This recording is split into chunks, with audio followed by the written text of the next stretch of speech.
Kita beralih ke perkembangan di Sidang Dewan Rakyat. Antara yang dibangkitkan pagi tadi, status baki dana perlindungan kesihatan MySalam, manfaat program Food Bank dan jumlah permohonan baru bantuan sara hidup BSH. Untuk perkembangannya, kita terus ke Parlimen bersama rakan setugas Syahira Izzati Yaakob. Silakan Syira.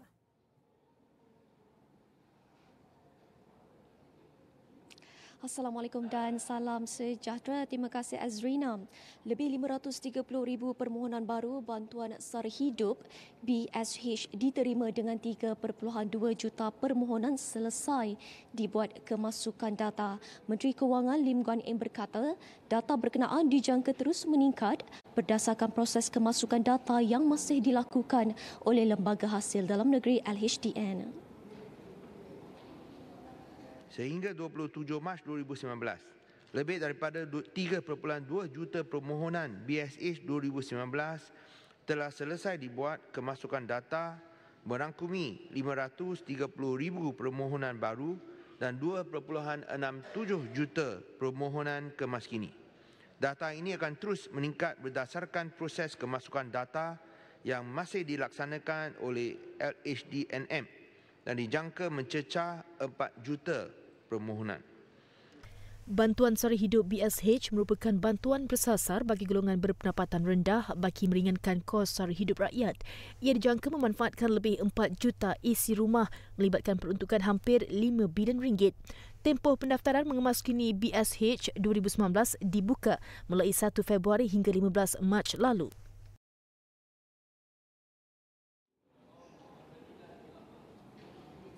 Baik Dewan turut dimaklumkan sejumlah 46,000 individu telah menerima manfaat daripada program Food Bank. Menteri Perdagangan Dalam Negeri dan Hal Ehwal Pengguna Datuk Seri Saifuddin Ismail Nasution berkata, program berkenaan berjaya menyelamatkan 1,000 tan metrik makanan daripada dibazirkan. Menurut Datuk Seri Saifuddin, Yayasan Food Bank Malaysia diwujudkan sebagai ejen pelaksana program ini. Kerangka undang-undang akan dibentang akhir tahun ini dengan mengambil pengalaman perancas dan menjalin kerjasama dengan beberapa kementerian dan agensi terlibat dalam memastikan pelaksanaan program berjalan lancar. Program Food Bank Malaysia ini sekarang dalam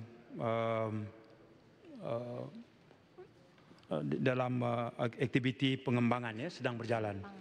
Hari ini sedang kita lancarkan di Universiti Putra Malaysia. Di UKM Ceras, kampus perubatan, kita dah jalankan di Universiti Melaya, di UiTM, kita akan berada di UUM dan sebagainya. Ini adalah program pengembangan. Kita mulakan pada bulan 8 tahun lepas. Sehingga sekarang sedang saya menjawab ini, 46,000 orang telah mendapat manfaat dan kita telah menyelamatkan hampir 1,000 metrik tan makanan daripada pasaraya-pasaraya berupa sayuran, buah-buahan. Beliau menjawab persoalan diajukan Ahli Parlimen Permatang Pauh Nurul Izzah Anwar mengenai usaha kerajaan mengatasi masalah pembaziran makanan. Program Food Bank juga sedang giat berjalan di universiti seluruh negara.